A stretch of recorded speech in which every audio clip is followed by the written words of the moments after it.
5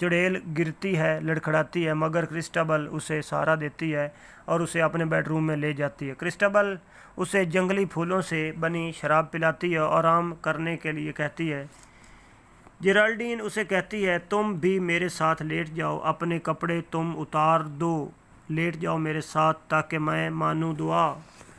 جیرالڈین نے خود بھی کپڑے اتارے اور پورے ماحول کو دیکھا، اپنی آنکھوں کو گھمایا ارد گرد، سانس کھینچی زور سے، اپنی چھاتی کے جو نیچے تھی وہ پٹی کھول دی۔ کرسٹبل کے سامنے اوریاں کھڑی تھی۔ جیرالڈین اس نے کرسٹبل پر ڈالی ایک اداسی کی نظر اور سرگوشی میں اس سے یہ کہا، میرے سینے میں چھپا ہے ایک جادو کا اثر کرسٹبل جو تیری گویائی پہ غالب آئے گا، کل بھی جانو گی اسے تم آج کی شب کی طرح، میری بدنامی کا دھبا ہوں گی ساری کوششیں بے سود اور ناکام، تم دنیا والوں کو فقط اتنا ہی بتلا پاؤ گی، تم نے جنگل کے اندھیرے میں سنی تھی ایک آہ اور ملی تھی تم کو ایک دوشیزہ بے حد خوبرو، پیار اور اخلاص سے تم جس کو لے آئی تھی گھر ٹھنڈی جنگل کی ہواؤں سے بچانے کے لیے۔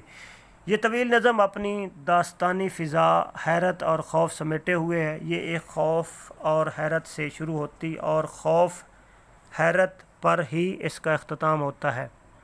کولرج کی دوسری نظم قبلۂ خان خوبصورت امیجز اور مضبوط اور ماں فوق الفطرت تخلیقات کی ایک انوکھی نظم ہے۔ چنگیز خان اور لاکو خان کے جانشین قبلۂ خان نے ایک خیالی جنت تعمیر کرنے کا نقشہ تیار کیا تھا۔ کولرج نے ایک مضبوط شعری طاقت سے اسے نظم کی شکل دی ہے۔ یہ نظم نامکمل نظم ہے۔ اس کا پس منظر یہ ہے کہ کولرج نے افیون کھا کر افیون کے سرور میں اس نظم کو شروع کیا اور لکھتا رہا۔ جب نظم اپنے انجام تک پہنچنے والی تھی تو ایک ہندوستانی تاجر جو قالین بیچتا تھا اس کے پاس آ گیا اور کولرج کو اس کی کیفیت سے باہر نکال دیا اور کولرج آخری 2 مصرعے لکھ سکا، جن کا ترجمہ کچھ یوں ہے۔ پہلے انگریزی کی 2 لائنیں سن لیں۔ Under the waning moon the devil's lover weeps, جن کا مطلب یہ ہے جیسے گھٹتے چاند کے نیچے زنے فرقت زدہ، عاشق بدروح کی خاطر کرے آہو فغاں۔ اس کے بعد کولرج نے بہت کوشش کی مگر وہ اس نظم کو آگے نہ بڑھا سکا۔ یہ نظم نامکمل ہی رہی۔ اس کے باوجود یہ دنیا کی چند بہترین نظموں میں شمار ہوتی ہے۔ کولرج کی تیسری اہم نظم دا رائم آف اینشنٹ میرینر ہے۔ یہ ایک مصرع کی کہانی ہے جو اپنے ساتھیوں کے ساتھ سمندری سفر پر جاتا ہے، مختلف ساحلوں اور جزیروں میں گھومتا پھرتا ہے اور اس کی ملاقات ایک عجیب و غریب پرندے سے ہوتی ہے جو بولتا ہے، باتیں کرتا ہے اور کہانیاں اور لطیفے سنا کر ملاحوں کا دل بہلاتا ہے اور ملاحوں کے سفر کو خوشگوار بناتا ہے۔ پھر ایک ایسا وقت بھی آتا ہے جب ان کا جہاز ایک ایسے سمندر میں آ جاتا ہے جہاں زندگی نام کو نہیں، ہر طرف برف ہی برف ہے۔ The ice was here, the ice was there. It cracked and howled like noise in sound.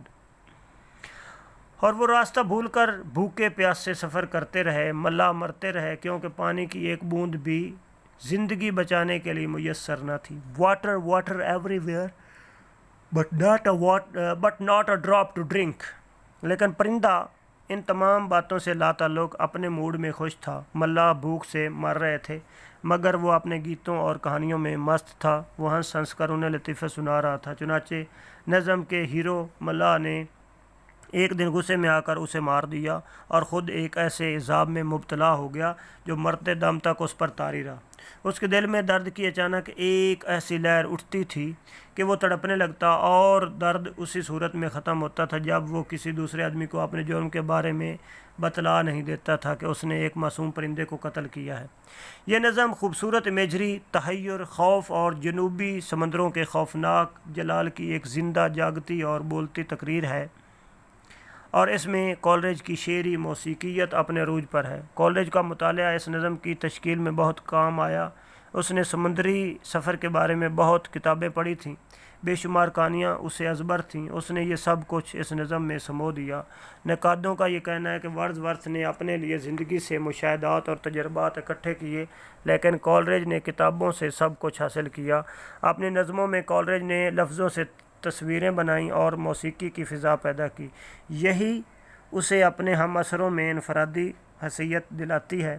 شاعری میں موسیقیت کی بات کرتے ہوئے ایک نقاد نے شیلے، بائرن اور کالرج کا موازنہ کرتے ہوئے کہا ہے، جہاں تک لفظوں سے موسیقیت پیدا کرنے کا سوال ہے، اس کے بارے میں کہا جا سکتا ہے کہ یہ موسیقیت کچھ شیلے میں موجود تھی، کالرج میں بادرجہ اتم موجود تھی اور بائرن میں بالکل نہ تھی۔ اس بات کی تائید میں کالرج کی 4 لائنیں دوں گا، ترجمہ نہیں کروں گا تاکہ آپ الفاظ کے ٹکراؤ سے پیدا ہونے والی موسیقی سے لطف اندوز ہو سکیں۔ The fair breeze blew, the white foam flew, the furrow followed free. We were the first that ever burst into that silent sea. ان 3 نظموں کے علاوہ کالرج کی ایک نظم یوتھ اینڈ ایج بھی بہت اہم نظم ہے، جس میں جوانی کے جانے کے بعد بڑھاپے کی آمد کا ذکر ہے اور ایک بوڑھے آدمی کی نفسیاتی کیفیت کس طرح اس کے اعصاب پر اثر انداز ہوتی ہے۔ یہ نظم اس کی بہترین مثال ہے۔ اس نظم میں کوئی خوف کی، کوئی تحیر اور مافوق الفطرت عنصر نہیں۔ یہ نظم انسانی نفسیات کے الجھاؤ کی بہترین مثال ہے۔ Youth and age. شاعری پھولوں میں چلتی ایک آوارہ ہوا تھی، جہاں امید میری پرورش کے واسطے بن کے مکھی شہد کی چمٹی تھی میری ذات سے۔ شاعری امید دونوں ہی میسر تھیں مجھے، شاعری امید فطرت کے سہارے زندگی ہنستے گاتے کٹ رہی تھی۔ میں جواں تھا جن دنوں، میں جواں تھا جن دنوں۔ ترجمہ احمد عقیل روبی۔ اور جب جوانی گزر جاتی ہے، جسم لڑکھڑانے لگتا ہے، طوفانوں سے کھیلنے والا جسم طوفانوں میں گھر جاتا ہے، جوانی ایک گزرا خواب بن جاتی ہے، تو پھر آدمی کیا سوچتا ہے؟ یہ خمیدہ چال، یہ بدلا ہوا ڈھانچہ میرا، دھوپ چاندنی سی نظر آتی ہے بادلوں میں مجھے، پھر بھی تیرے لبوں پہ موسم گل کی خبر، اور تیری آنکھوں سے میرے اشک لیتے ہیں چمک۔ زندگی ایک سوچ ہے اور سوچتا جاؤں گا میں، کیا یہی کہ اب بھی ہیں میں اور جوانی، کیا یہی کہ اب بھی ہیں میں اور جوانی ساتھ ساتھ۔ چھوٹے چھوٹے قطرے شبنم کے ہیں موتی صبح کے، چھوٹے چھوٹے قطرے شبنم کے ہیں موتی صبح کے، شام کے یہ ماتمی آنسو ہیں کیا؟ کچھ بھی نہیں، زندگی تنبیہ ہے اس کے سوا کچھ بھی نہیں، غم زدہ وہ کرتی ہے اور دکھ درد دیتی ہے ہمیں، ہوتے ہیں جب بوڑھے ہم۔ ترجمہ احمد عقیل روبی۔ 100 صفحات پر عظیم شاعری لکھ کر کالرج نے اعلان کر دیا، میرے اندر کا شاعر مر گیا ہے۔ کل میں تخیل کے گھوڑے پر سواری کرتا تھا، آج میں پیدل ہو گیا ہوں۔ اس اعلان کے بعد اس نے شیکسپیئر پر لیکچر دینا شروع کر دیے، تنقید کی طرف دھیان دیا اور اہم ترین تنقیدی کتاب لکھ ڈالی جس کا نام بایوگرافیا لٹریریا ہے اور تنقیدی نظریات پر ایک سند کا درجہ رکھتی ہے۔ اس نے اس کتاب میں ورڈزورتھ سے بہت سی باتوں میں اختلاف کیا اور یہی اختلاف ان کی دوستی میں دراڑ ڈال گیا۔ ورڈزورتھ شاعری کے لیے عام اور سادہ زبان کا قائل تھا اور کہتا تھا کہ ہمیں اپنی شاعری میں دیہات میں بولے جانے والی زبان کو فروغ دینا چاہیے، لیکن کالرج نے شاعری میں شہری اور شرفاء کی زبان کو استعمال کرنے کا مشورہ دیا۔ کالرج نے اولین متخیلہ اور ثانوی متخیلہ میں فرق واضح کیا۔ ورڈزورتھ واہمہ یعنی فینسی اور تخیل یعنی امیجنیشن کو ایک ہی قرار دیتا ہے، لیکن کالرج نے ان میں فرق واضح کیا۔ دوسری اہم بات یہ کہ کالرج نثر اور شاعری کی زبان میں فرق کی وضاحت کرتا ہے، لیکن ورڈزورتھ دونوں اصناف کے لیے ایک ہی زبان کو استعمال میں لانے کا مشورہ دیتا ہے۔ کالرج کہتا ہے کہ گفتگو کی زبان شاعری کی زبان نہیں ہو سکتی۔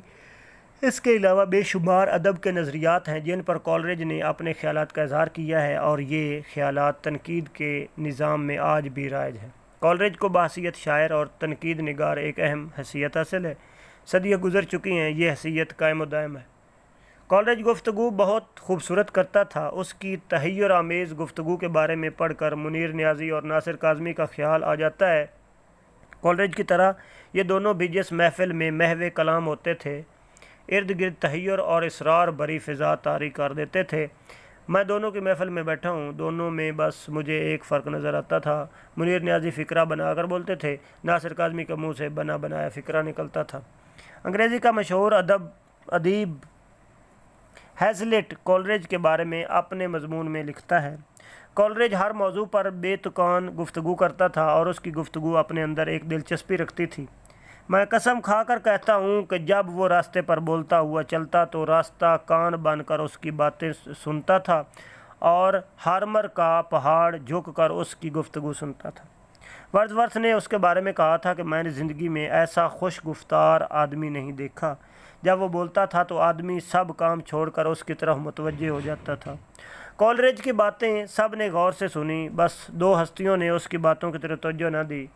ایک اس کی بیوی سارہ فریکر نے، وہ اسے بیماری میں اکیلا چھوڑ کر چلی گئی، اور دوسری افیون رہی تو وہ کولرج کے ساتھ ساتھ مگر اس کی جان لے کر چھوڑی۔ جب افیون بھی اس کا کوئی علاج نہ کر سکی تو موت کے ہاتھ میں اس کا ہاتھ دے کر خود بھی اندھیروں میں کھو گئی۔